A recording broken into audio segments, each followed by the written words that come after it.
आदरणीय स्वामी भक्त राय परांजपे लिखित स्वामी स्वरूपानंद जीवन चरित्र आणि तत्वज्ञान या ग्रंथातील काही भागांचं वाचन आपण ऐकत आहोत. आज ऐकूया या ग्रंथातलं प्रकरण 13, श्री सद्गुरू संप्रदाय आणि त्यांचं स्वरूप, याचा भाग 2. गुरुपरंपरा, आज्ञेचा अहेव तंतू. अशा अनेक सद्गुरू परंपरा सध्या चालत आलेल्या आहेत. एकाच परंपरेचा शाखोपशाखांनी विस्तार व्हावा हे अगदी स्वाभाविक आहे. परंतु सध्या ज्या परंपरा चालत आलेल्या आहेत त्यांचं वर्गीकरण केल्यास त्यात मुळातच भिन्न भिन्न संप्रदायांचं अस्तित्व दिसून येतं आणि त्या प्रत्येक संप्रदायाचा शाखोपशाखांमुळे विस्तार झाला आहे असंही आपल्याला आढळून येतं. अशा प्रकारे निरनिराळ्या संप्रदायांचं मूळ पाहू गेलं तर प्रामुख्यानं 1.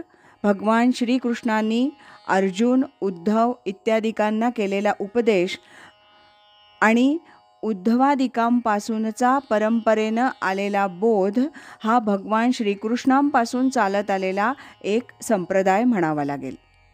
2. ज्ञानोबांनी स्वतःचा संप्रदाय सांगितला, तो म्हणजे आदिनाथ यांच्यापासून चालत आलेला संप्रदाय. आणि 3. नारायण विधी अत्रीनाथ याप्रमाणे चालत आलेला आहे. चतुश्लोकी भागवतात ब्रह्मदेवाला नारायणानं उपदेश केल्याचं वर्णन आहे. अशा प्रकारे एकाच परमेश्वरापासून अनादी ओघांनी हे 3 प्रमुख उपदेश प्रवाह सुरू झाले आहेत. कोणी नाथ संप्रदाय म्हणो, कुणी अवधूत संप्रदाय म्हणो, कुणी समर्थ संप्रदाय म्हणो, परंतु सर्वांचं मूळ या 3 संप्रदायातच सापडतं. सद्गुरूंचा अनुग्रह झाल्यावर शिष्याची पूर्ण पात्रता असेल तर त्याला परंपरा चालवण्याचा स्वाभाविकच अधिकार असतो आणि तशी सद्गुरूंची इच्छा आणि आज्ञाही असते. अशा प्रकारे मुळाचा विस्तार अनंत कालानं इतका झाला आहे की अनेक गुरुपरंपरा सध्या चालू आहेत. परंतु मुळात 3 परंपरांनी चालू झालेल्या सध्याच्या अनेक गुरुपरंपरा अनेक रूप धारण करून राहिल्या आहेत. त्यात सांप्रदायिक दुराभिमान हाही काही ठिकाणी दिसून येतो. माझा संप्रदाय मोठा आणि दुसऱ्याचा हीन असं मानणाऱ्यांची संख्या काही कमी आढळणार नाही. त्याचप्रमाणे एकाच परंपरेच्या निरनिराळ्या शाखांमध्ये दिसून येणारे बदल हेही आश्चर्यकारक असल्याचं आढळून येईल. आणि मग मूळ ज्या परंपरा निर्माण झाल्या त्यात तत्वतः भेद आहे काय? असल्यास तो कोणता? पुढे परंपरेत विकृतीकरण कसं होत गेलं? निर्दोष संप्रदाय कसा असला पाहिजे? वगैरे प्रश्न स्वाभाविकच निर्माण होतील. या प्रश्नांचा विचार होणं आवश्यक असल्यानं इथं त्याचा थोडक्यात का होईना परंतु परामर्श घेणं उचित आहे. कित्येक आधुनिक विद्वान सांप्रदायिक दृष्टिकोनाचा तिरस्कार करतात.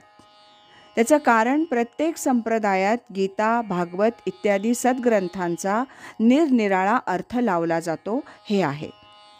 प्रत्येकजण आपण केलेला अर्थच बरोबर असल्याचं आग्रहानं प्रतिपादित असतो.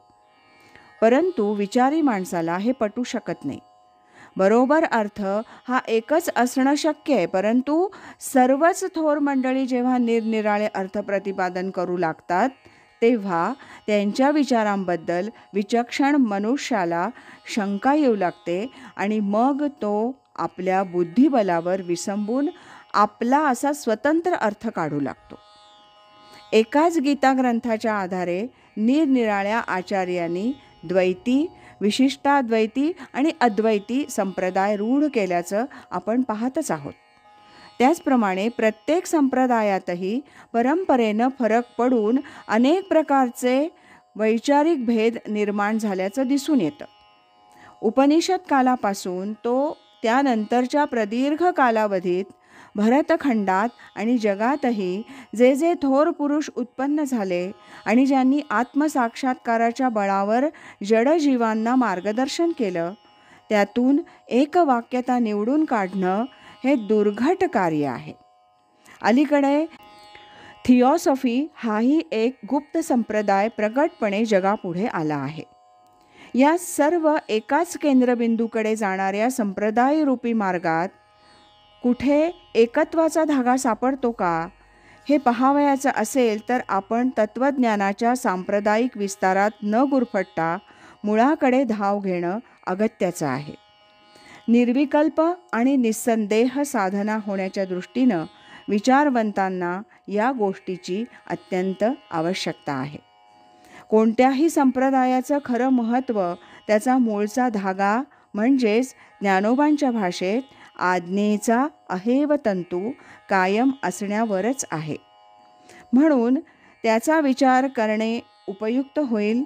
मात्र इथं अनेक रूढ संप्रदायांचा विचार करावयाचा नसून जे संप्रदाय भगवंतानीच प्रकट केले आहेत अशा पूर्वी वर्णन केलेल्या 3 आद्य संप्रदायांचाच विचार करावयाचा आहे. कारण एवढाच विचार केला तरी सद्गुरू बोधाचं मूलभूत स्वरूप काय आणि कसं असेल याचा जो कल्पनागम्य भाग असेल त्याचा बराचसा उलगडा होऊ शकेल. स्वामी स्वरूपानंदांचं चरित्र लिहिताना इतर संप्रदायांचा विचार करण्याचं प्रयोजन काय असं कदाचित कुणाला वाटण्याचा संभव आहे. परंतु जर सर्वच संप्रदायात एकच अनुस्यूत धागा असल्याचं आढळून आलं तर त्यामुळे सांप्रदायिक वाद राहणार नाही आणि साधनेच्या दृष्टीनं बुद्धीचा निश्चय दृढतर होईल आणि साधनेत बुद्धी अचल राहून साधकाचा मार्ग निश्चित सुकर होईल. आज एवढंच.